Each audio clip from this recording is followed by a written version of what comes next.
on these emotes being shared with the artists that made them. GameSpot's Ben Howard says the dance emotes are a big part of why Fortnite has become so popular. Fortnite's the most popular game on the planet right now. And the culture, not just around the game, but this sort of culture grown up around the memes, the dances, the costumes in the game, has sort of taken on a life of its own. YouTube is filled with videos comparing the dance emotes to their real-life counterparts. So we go.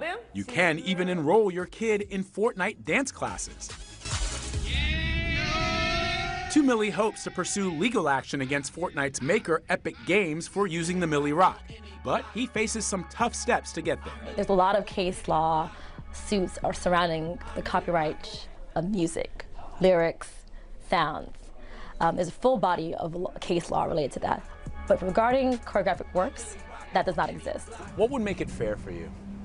I don't even want to bash them for all the millions and like, you know what I'm saying? It's not even really like that. I just feel like I have to protect what's mine.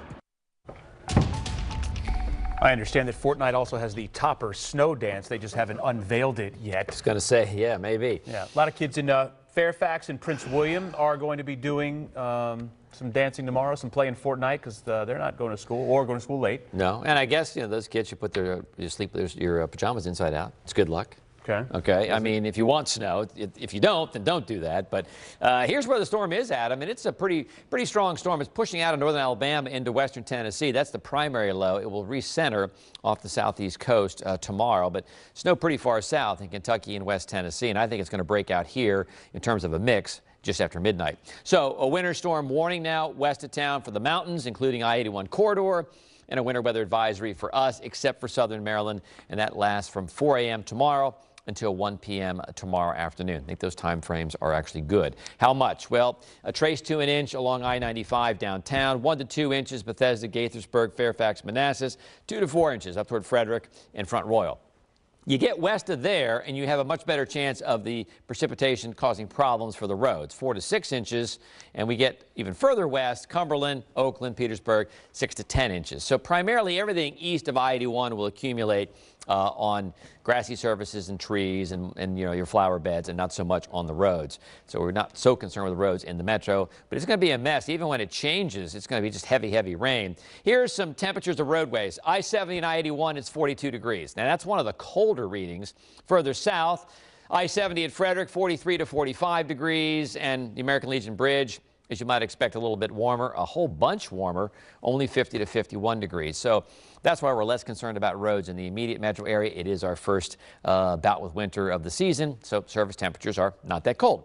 Look at the rainfall. 1 to 2 inches with this particular model. This may be a little bullish, but still, when that snow and the sleet kicks to rain, it is going to be a miserable afternoon and a miserable day tomorrow. So arrival time, pre-dawn hours, between midnight and, say, 4 a.m.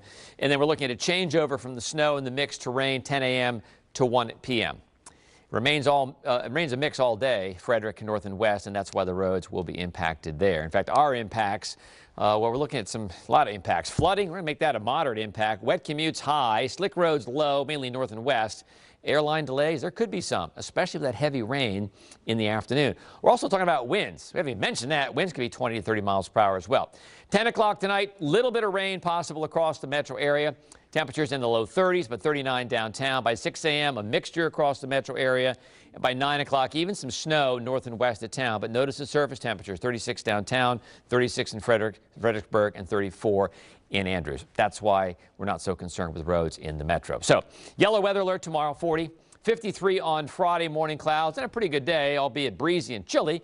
And then cool but pleasant on Saturday, temperatures in the 50s for the Terps, and nice for the Burgundy and Gold. We're also in the 50s. Mainly dry Monday, Tuesday, Wednesday. We'll sneak a shower in there Monday. A little bit cooler Tuesday and Wednesday. Adam will be back right after this. I'm Leslie Foster. Watch me right here, weeknights on WUSA 9. There's a lot of people who need help. Celebs stand up for victims of the California wildfires. And E.T. at the CMAs. We're backstage before tonight's big show. Next E.T. Tonight at 7:30 on WUSA 9. After my mother passed, I didn't know what to do with all of her jewelry.